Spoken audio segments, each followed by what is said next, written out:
Good morning. My name is John Eckert, and I am your worship associate on my last day, the month of October.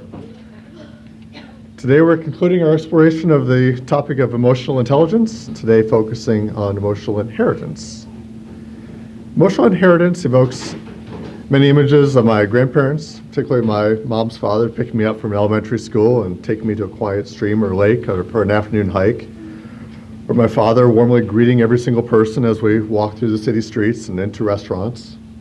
It reminds me of the books I read as a child and the ones I read today to my boys, including this one signed by my grandmother in 1975.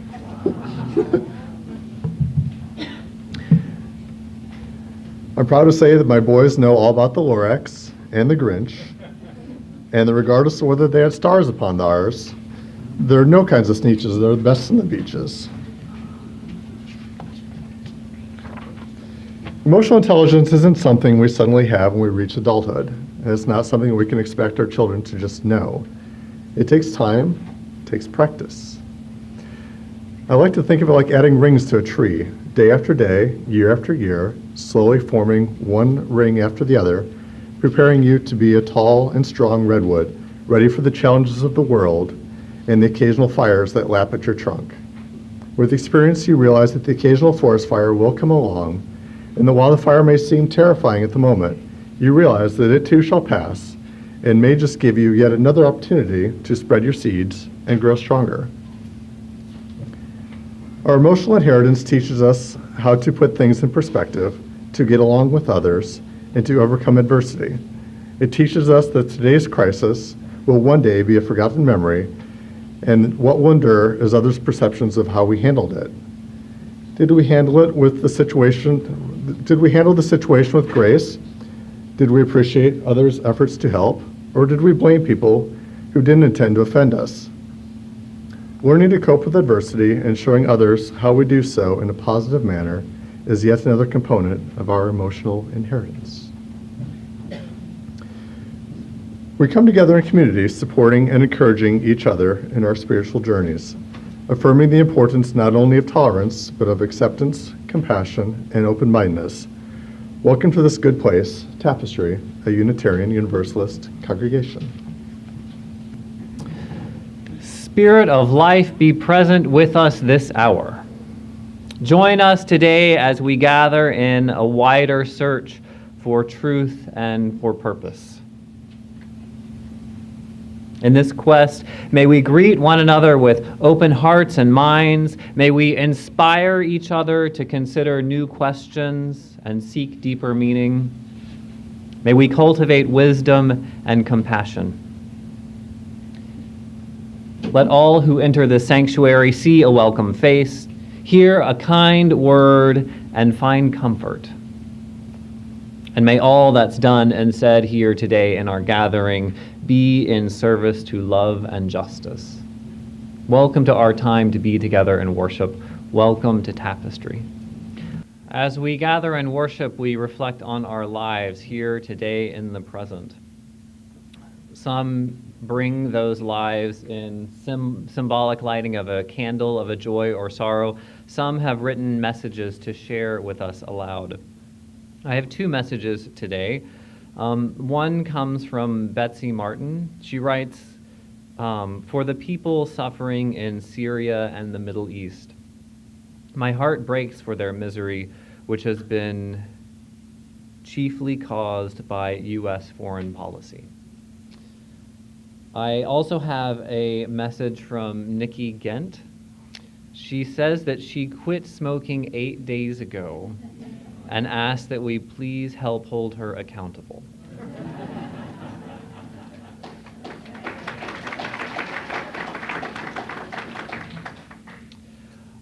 Our order of service is a little out of the ordinary today. We're going to do a short reading and ritual of remembrance before our congregational response. I think it will make sense when we get there. So would you turn with me to number 721 in your hymnals?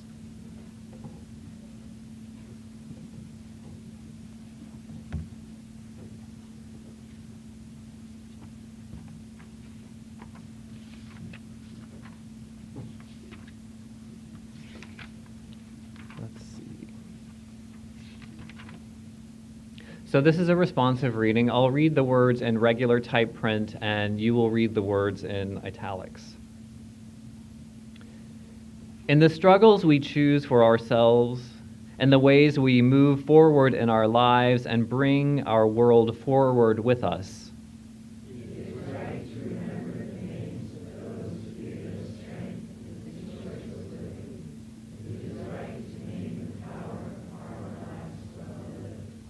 we share a history with those lives. We belong to the same motion.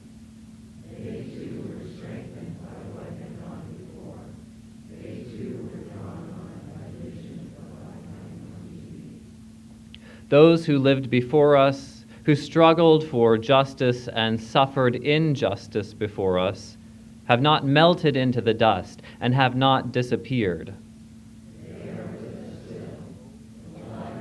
Their words remind us and call us back to ourselves. Their courage and love evoke our own. We, the living, carry them with us. We are their voices, their hands, and their hearts.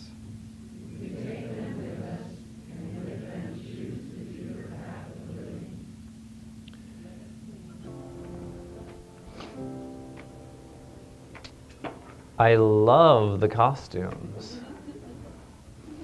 So the story this morning is called Wherever You Are, My Love Will Find You.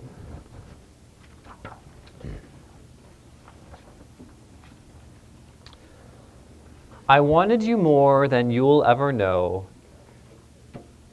so I sent love to follow wherever you go. It's high as you wish it, it's quick as an elf, you'll never outgrow it, it stretches itself. So climb any mountain, climb up to the sky, my love will find you, my love can fly. Make a big splash, go out on a limb, my love will find you, my love can swim.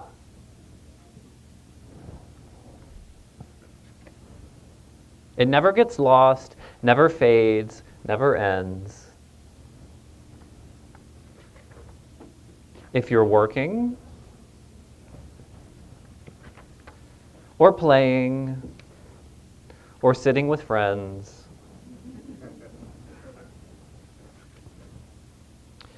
you can dance till you're dizzy, paint till you're blue. There's no place, not one, my love won't find you.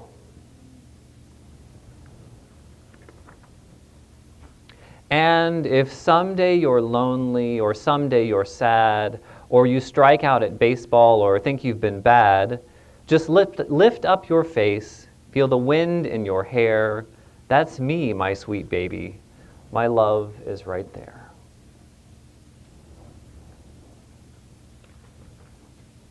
In the green of the grass, in the smell of the sea, and the clouds floating by at the top of the tree, and the sound crickets make at the end of the day, you are loved, you are loved, you are loved, they all say.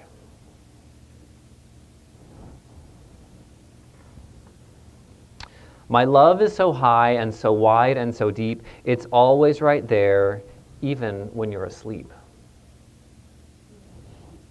Even with sheep. So hold your head high and don't be afraid to march at the front of your own parade. If you're still my small babe or you're all the way grown, my promise to you is you're never alone.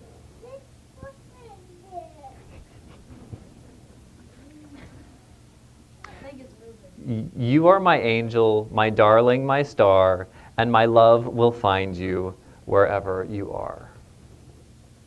There ends our story. And I'm glad so many of you have costumes because you're going to go out and have a costume carnival as soon as Miss Caitlin gives you directions. My dad forgot to do really quick so everyone knows we're doing. This morning's reading is a little longer than usual. It comes from Robert Fulghum. He writes, "The father of a friend suddenly died at 82. My friend was an only child, himself divorced, and his own children lived too far away to come to the funeral. A lonely time.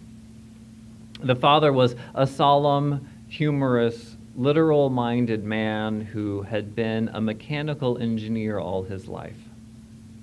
Not much imagination or affection. My friend respected his father, but the relationship was a formal and somewhat distant one.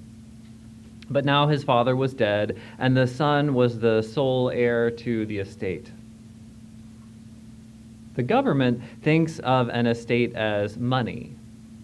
Stocks, bonds, life insurance, jewelry, and any other tangible item that might be assessed and taxed. But there's always all the other stuff, all the small things, the knickknacks, the odds and ends of life. These are kept, sometimes hidden, in places where you would never ever trespass when your parents were alive. But now you must look and make decisions about what to keep and what to dispose of. You're licensed by death to enter the inner chamber of your parents' secret life. There's usually a drawer, top drawer, and a bureau in the bedroom. In this case, the father was an elderly man. At one end of his top drawer, there were all his socks, folded and sorted by color, brown and black. And the other end, several small boxes and a tobacco tin. In one little box, his U.S. Air Force insignia pins from his uniform and cap. In another, miscellaneous jewelry, tie tacks, collar stays, studs, some foreign coins, and 3 keys. The old man kept his deceased wife's wedding ring in the original jewelry box.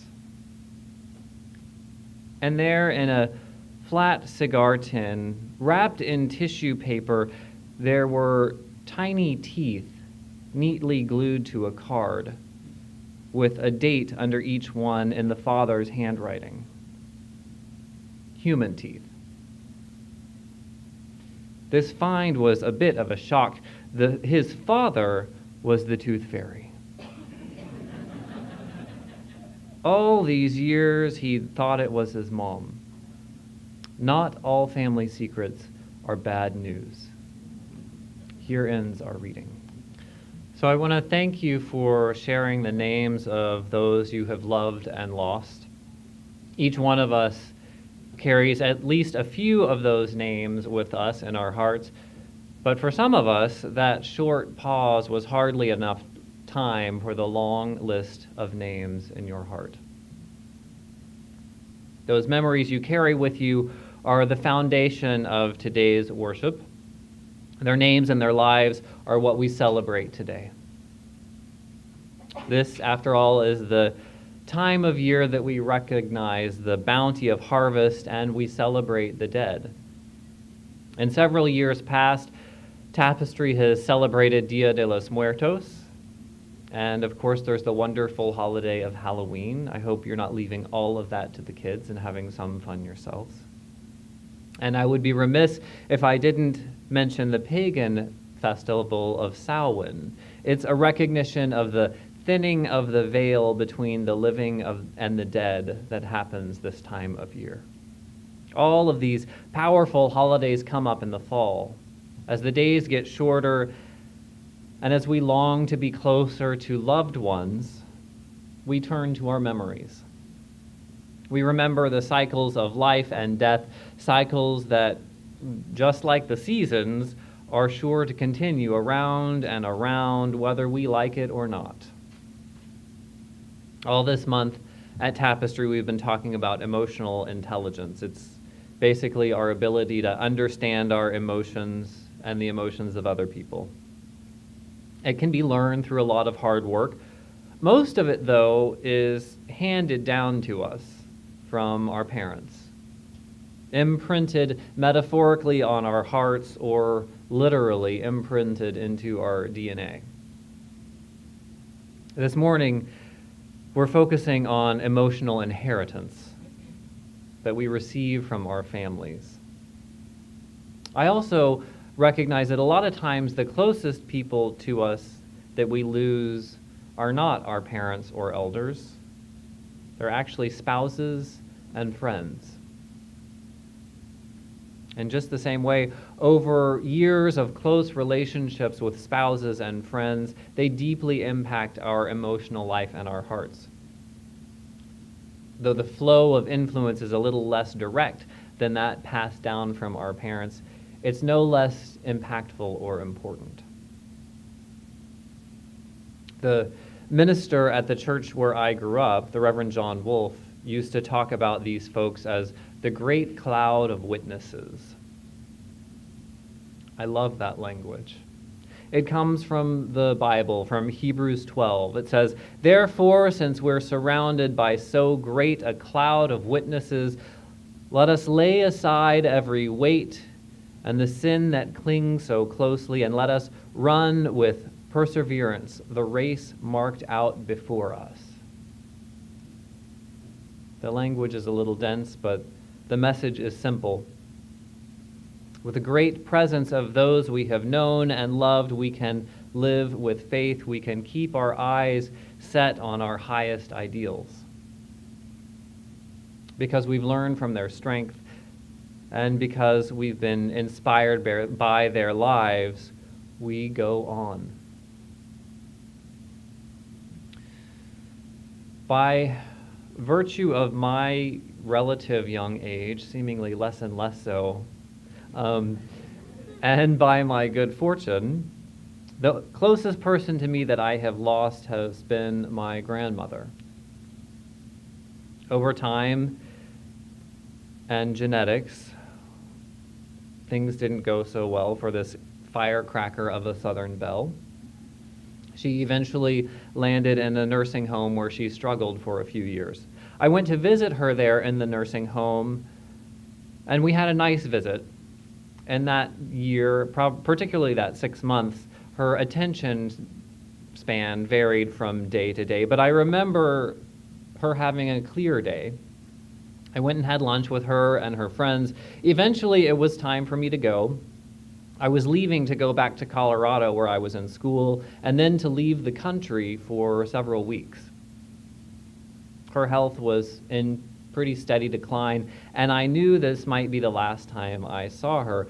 I kissed her on the cheek and said, "I'll see you soon," and walked out the door. Before I reached the end of the hallway, a sinking feeling settled into my gut. Why had I allowed such a casual parting? Why didn't I have the courage to end the conversation with a simple goodbye? Those words, "I'll see you later," felt like a total denial of reality. And they stuck with me for several months. Until months later, I believe it was after she died, I realized that those parting words were actually more fitting than I thought. I knew that I would indeed see her again soon, that I would see her in the smile of my mother and my aunt, who a lot of you have met. I'd see her in wonderfully irreverent family gatherings at Thanksgiving, and I'd see her in myself. She was a vibrant woman who left an indelible mark on our family. It was probably 11 or 12 years ago now when she died. Today, as I remember her, I take comfort in knowing that her fire and hopefully a little bit of her compassion rubbed off on me. Of course, the imprint of our family comes in a lot of different forms. A lot of it is genetic. It also comes in the direct ways that we're taught as children, taught to behave. The imprint of our family also comes in sort of a culture of the family. We don't often think about it, but each family has sort of a culture of its own, a way of understanding the world that gets passed down generation to generation. It comes in family stories maybe even stories of how our family came to be here in the United States, and through family traditions or simply the way we manage day to day, the way we manage our household or our personal economy. Those seemingly little things taught us about how to see the world and how to respond to it emotionally. Is it something to open our hearts to or something to fear? Robert Fulghum, who we heard from in the reading, said, "Don't worry that your children never listen to you. Worry that they're always watching you." Our inheritance doesn't just come from genetics or what we're told directly. It comes as a complicated mix of explicit and implicit messages. It also comes with a mix of helpful and not so helpful lessons. There's no avoiding some of those lessons. The best thing we can do is to learn from them. This past Thursday, I was at Laguna Woods having our discussion group there, and we talked for a very long time about emotional intelligence. It was meant to be a really broad discussion about sort of emotional health and expressing our feelings. And the first question I asked them was, what did you learn about emotions from your family as a child? And keep in mind, this is Laguna Woods discussion group. The group is mostly in their 80s. They have long, full, diverse lives. They've lived all over the world. They've experienced love and loss several times over. I almost skipped this first question in the guide because I didn't know how relevant it would be to them. Boy, was I wrong. In our conversation that was supposed to be really broad, over and over and over again, it came back to what they learned as children. They talked about their parents' embrace and their discipline as if it was yesterday. They found foundations of love there. They found ways that they wanted to do better raising their children. And the talk about the experience, I think we all have had, of saying something and knowing that the words coming out of your mouth are not your words at all, but your parents' words. Emotional inheritance is real and powerful and sometimes more of a challenge than a gift. The clearest example of that challenge comes in the form of addiction. I was interested to find out a little more about this. Did you know that children of addicts are 8 times more likely to develop an addiction? That's some serious emotional inheritance. Some of that seems cultural, but 50% of that influence is genetic. More and more, we're coming to realize that a large portion of our emotional makeup is based not on what we're taught, but it's in our genes, in our bodies. We literally inherit a lot of our personality, just like eye color or height. And we like to think we're so individual and special. There's one big difference, though. When it comes to emotions and personality, our genetics and our history are not the end of the story. Lots of people overcome addiction from their families. Most of us in this room have chosen and worked hard to leave behind a part of our family past. I guess some inheritances are gifts that we're deeply grateful for. Others are burdens that we unsaddle ourselves from. And that's part of the journey of emotional intelligence.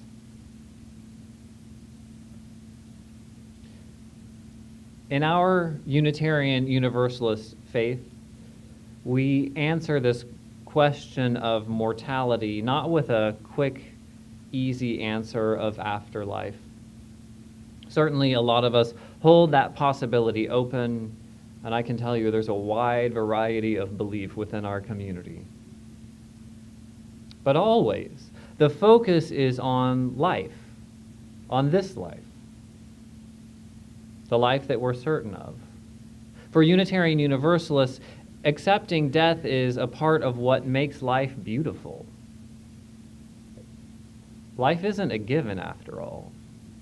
It's not something to take for granted or something to be transcended after death. Life is a gift, an undeserved, unexpected, holy, awesome, mysterious gift. And it's our task to appreciate it for what it is. It's up to us to take the material of the past and make of it what we can. While I was away on my sabbatical, I started doing some research for my dissertation this summer. I was conducting interviews with other Unitarian ministers who were either adoptees or adoptive parents. And I was asking them about their experiences and how they resonate with Unitarian Universalist theology.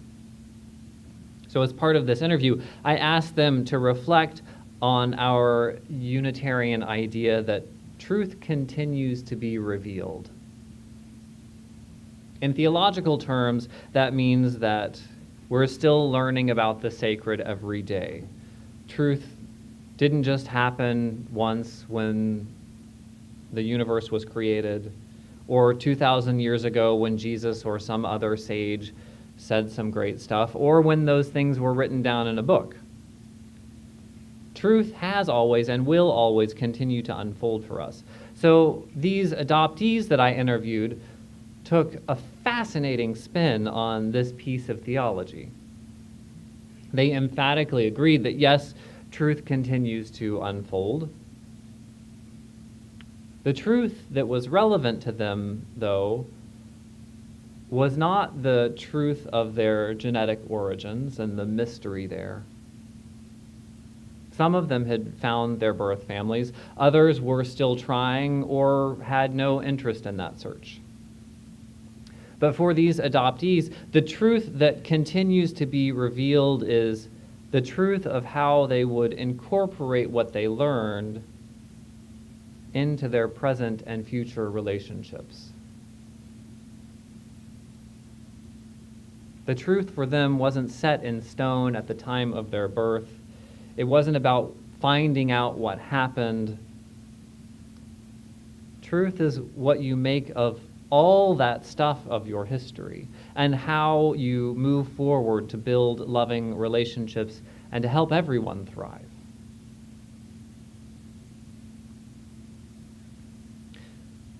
Talking about the dead is complicated stuff. Sometimes there's this strange belief that when people die, they suddenly become saints, and we have to see them that way. It doesn't work that way, though. No one is a saint. Everyone that we know who has died had a few flaws. And like it or not, you and I won't be remembered perfectly either. At least I hope not. Of course, I hope that people have fond, positive feelings about my life.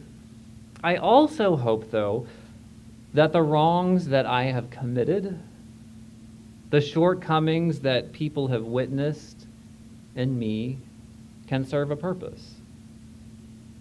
I hope that people, especially the people that I love, take the hard lessons of my life and make something good out of them. Taking a critical look isn't disrespectful. If they loved you, then they would certainly want you to be happy and fulfilled and to use the story of their life as best as you can. Lessons are hard-won, life is hard, and learning along the way is exhausting. We owe it to that great cloud of witnesses, and we owe it to ourselves to learn from their successes and their challenges.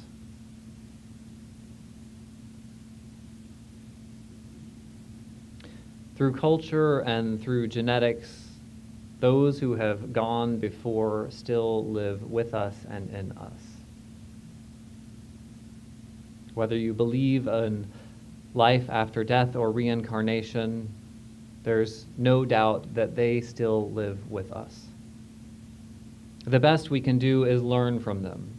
So, what are the gifts that you inherit? What are the gifts you wish you had inherited? And what are the challenges that you inherited?